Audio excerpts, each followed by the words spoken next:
and today we're going to be discussing The Royal Assassin. And this is a spoiler review. I love this book. I think this is my favorite of the three in the Farseer trilogy. And it's been probably about a month since I actually finished it, and I've been meaning to do a video, but haven't gotten around to it. But I need to do it now before I miss any more details. We pick up right where Assassin's Apprentice leaves off, and Royal Assassin is just like elevated Assassin's Apprentice, and a little bit longer. You can tell Robin Hobb is a little more confident in the world that she has created here, and Fitz continues his growth, and we just learn more about the six duchies. So, and we meet Night Eyes for the first time. So, absolutely Night Eyes. I know Night Eyes is a fan favorite. I love him. I love how they met and how Fitz kind of has to tame him and show him who's boss at first, and then they just become like this eventually. So Night Eyes plays a crucial role moving forward in the series. Loved his introduction. I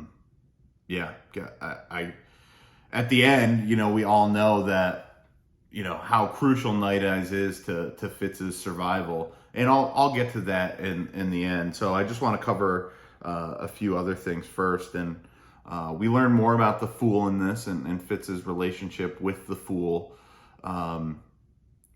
Gets a little more deeper than touched on in Assassin's Apprentice. And, Regal's plotting gets more and more bold. Shrewd is not healthy throughout this one. He's got a new healer. Everyone's kind of aware that the healer is in kind of Regal's pocket there. And, it's interesting.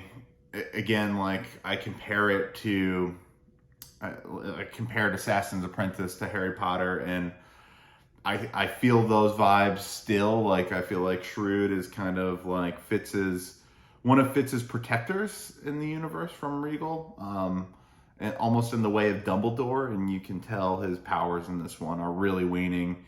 He's never healthy, can hardly see Fitz, and, we come to learn that is the doing of Regal's coterie, which I thought was phenomenal, and how that played out with kind of Justin and Serene kind of taking, Shrewd, just waning Shrewd away slowly but surely, unnoticed until the very end when Fitz figures it out. So I thought that was perfect. A nice kiss from Robin Hobb. Loved that. What else? I thought, Ketrican just absolutely grows in this. She has to grow, she moves into the six duchies. She kind of takes over. Verity, is just skilling away the whole time, and also trying to figure out, how to reach the Elderlings to get help. And so, she's got to be strong and put on this huge face for the kingdom, while herself is, not really being cared for. She doesn't get much time with Verity at all. And you just feel for her a lot in this. But, she does not disappoint, and she's a true leader. I do find it a little bit silly, though. It's almost forgotten what Regal did in book one. He clearly killed Prince Rurisk, and, Ketrican is quite playful with Regal in some points.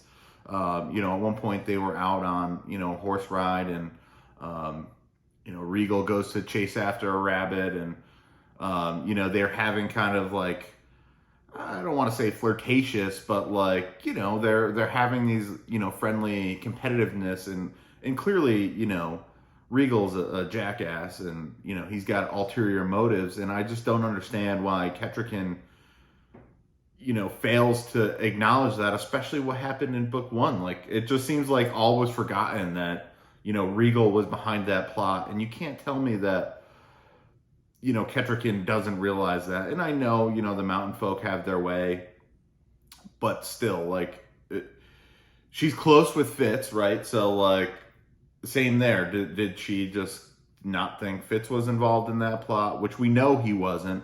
But, like, it's a little bit murky, but it was clear that it was Regal. So I don't understand why she's friendly with him at all, and doesn't see through him.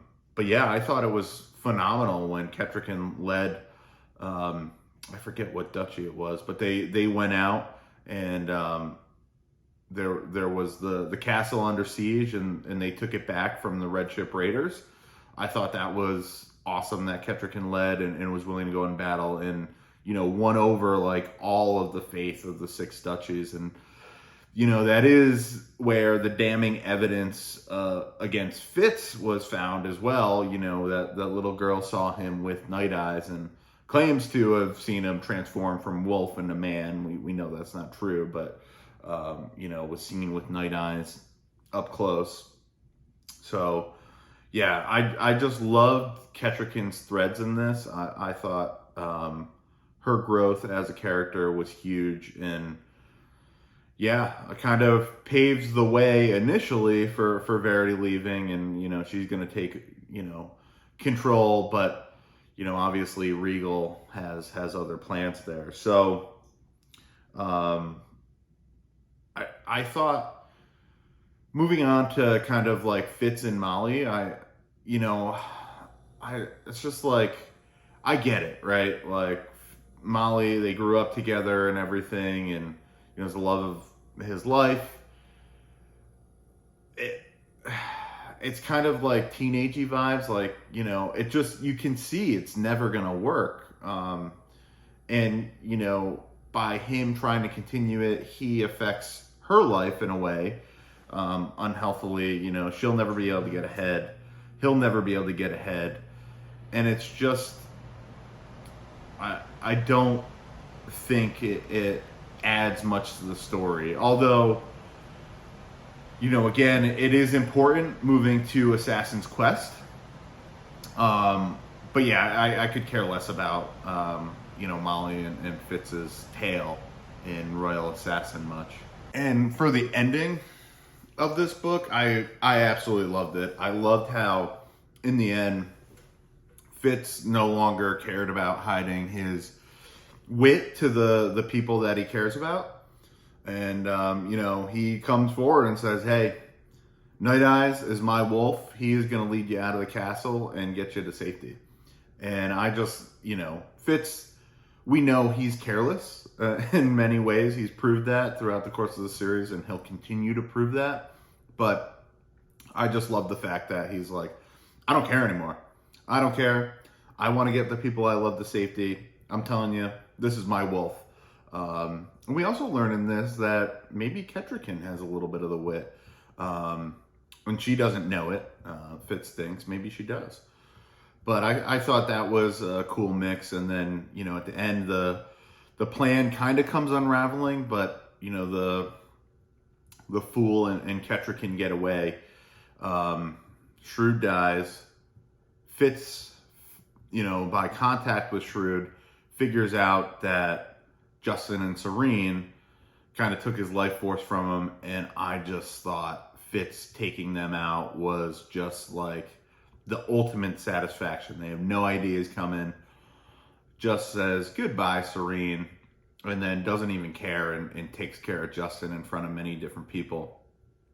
And, yeah, I thought it was phenomenal. And I wonder, and I'm sure, it's a game of what ifs, but if Shrewd was healthy still for this book, and, when they're discussing Verity leaving to go seek out the Elderlings, Regal's like, oh, yeah, the accounts are in great shape.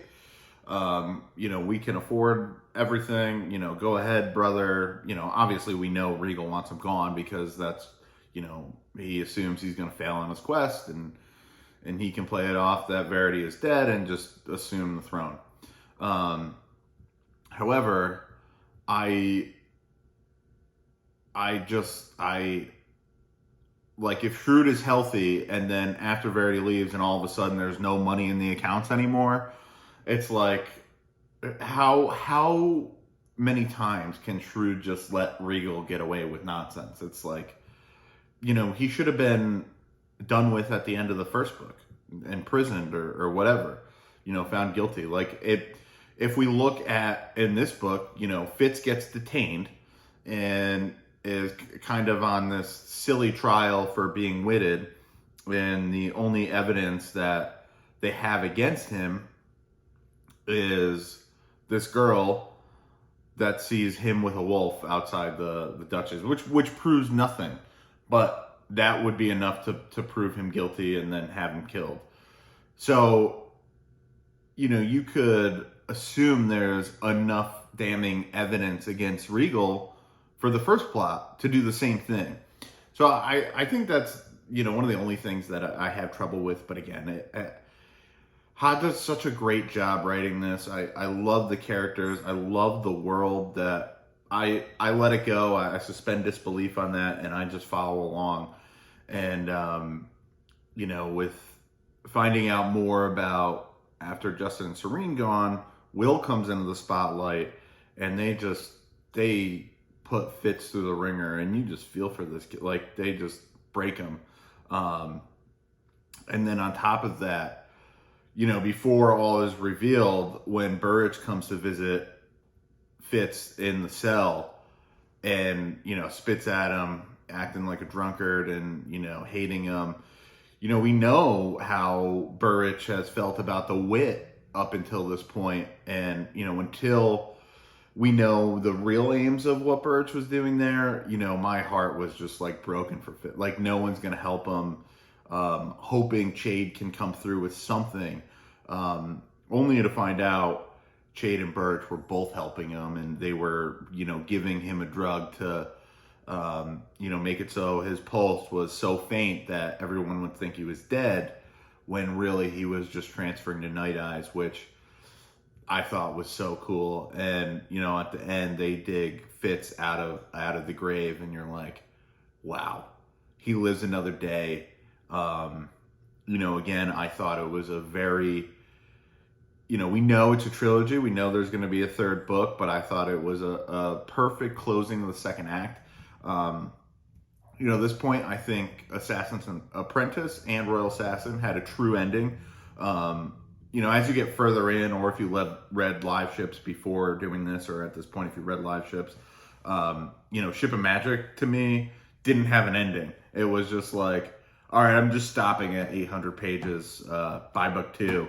And Mad Ship, that had an ending, at least as part of the second book. But, again, no issues here. I thought Royal Assassin had a tight ending, and, leaves you thinking. And, luckily for me, reading it, more than 2 decades after it was published, I can just go on right to the next book. But I could only imagine waiting a year to read this next book. It would have pained me, because the ending was so good, the book was so good, and so much anger for Regal, and curiosity of where's Verity, what's gonna happen, Kettrick and fled, she's pregnant, what's gonna happen there, so many loose threads, but yet it was a nice ending.